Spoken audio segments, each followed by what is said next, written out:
Hey everybody, it is the holiday season once again, and in the spirit of the holidays, we are going to be making a big steel Christmas tree. Now, we have all our components laid out, and we are making our Christmas tree out of horseshoes. This is going to be a three-dimensional, kind of more formed Christmas tree. We have our pencil rods of basically 1/4 inch and 3/8 inch for our branches. We're going to have a big old piece of rebar as our Christmas tree trunk, and then of course for our stand we have a rotor. Now, and to top it all off, since we are from Chicago, we have a nice Chicago star topping it off. Now, the first thing you want to do with all of your components, you want to pre-prep all of this.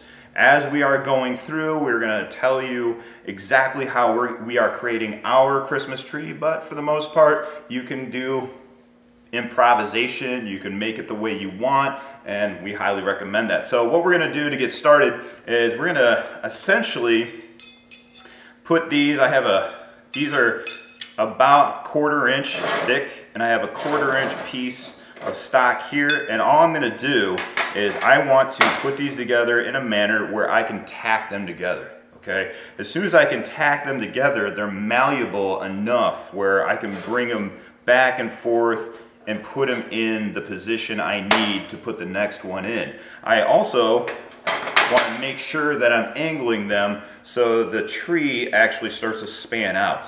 They're not all in the same angle as I'm going in through the tiers. So there's going to be basically 5 tiers. We got 25 horseshoes, and we're going to get started. Now, you're tacking. So this is 1/4 inch. Set your voltage a little hot. Make sure you're getting good penetration in there so they stay together. So that's what we're going to do now. We're going to go through our checklist, start from the back of the machine, work our way forward, and make sure we're set properly for the task at hand. Today we're going to be using the Hobart Handler 210 MVP. That means we are plugged into 240. So this will give us enough to do 1/4 inch, and that's what we're set to right now before we get going. I'm all geared up, I'm ready to go, and what I want to do is I'm just going to start by welding all the tiers of my horseshoes together, and what I'm just doing is I'm putting these together in a manner where I'm guessing the angles. I'm just kind of thinking about what angle I want this to be going down the trunk, and I also need to think about how the angle is when I'm connecting it to the other horseshoe.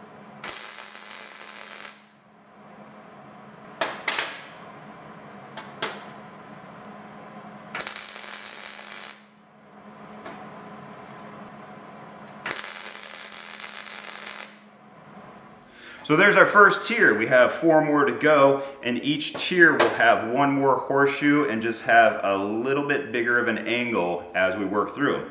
So I'm just gonna get going and tack up a bunch of horseshoes.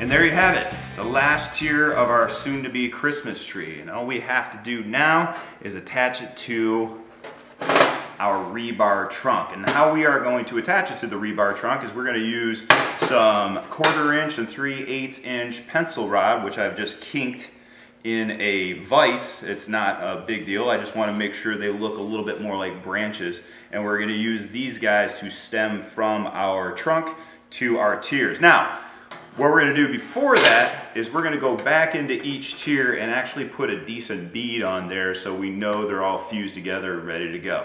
So that's what we're going to do next.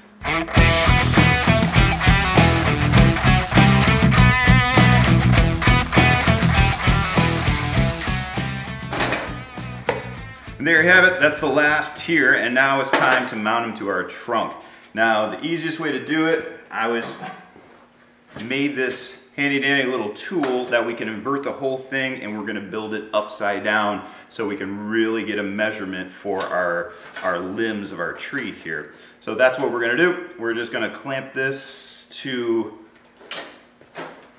the table, invert the trunk like so, and then we're going to take this and invert it down There we go. And now we can, essentially we're gonna eyeball it. We don't have to be that accurate because what we could do is we can bend him into a position that's going to meet the trunk evenly in order to get a good weld in there. So all we have to do is really mark it off with some soapstone. And I'm just gonna angle it down like this. And I'm just gonna mark it off. And then we're just gonna start cutting.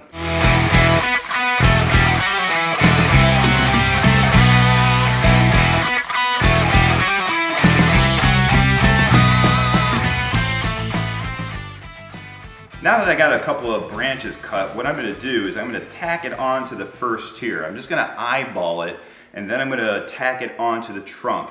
And then I'm gonna adjust the position to where I want it, and then tack on the rest of the branches. Here we go.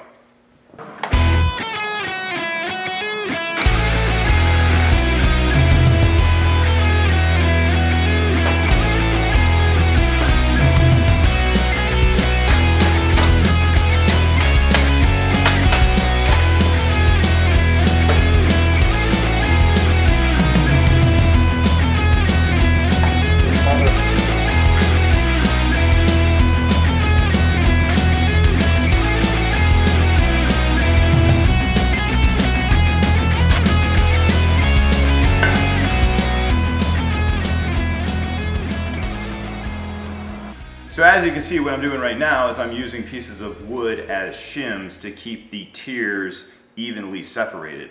Now that I have this last one into place, I'm going to measure out my branches, cut them, and weld them into place. So that's what I'm doing next.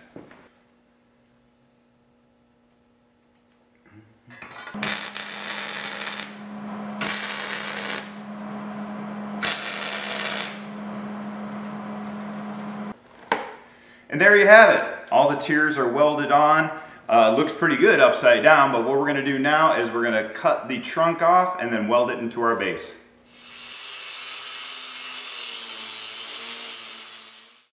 So now that we got the length of the trunk where we like it, what I'm gonna do is I'm going to tack the trunk onto the base plate, take a look at it, bend it to where it needs to be, and then permanently weld it into place. Here we go.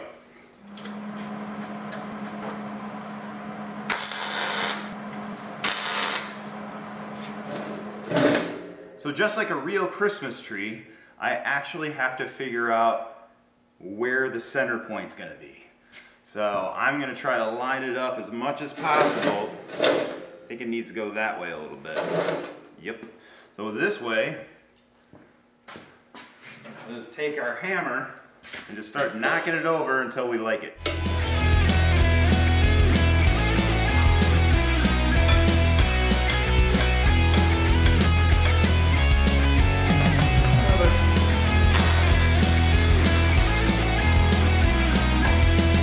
Beautiful, looks great, it's even, it's organic looking.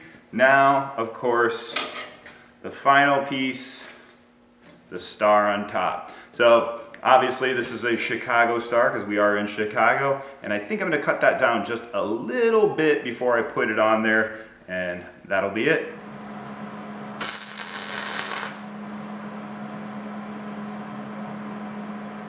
So there you have it, folks, the Horseshoe Christmas Tree, Arc Academy style. From everybody here at Arc Academy in Hobart, happy holidays.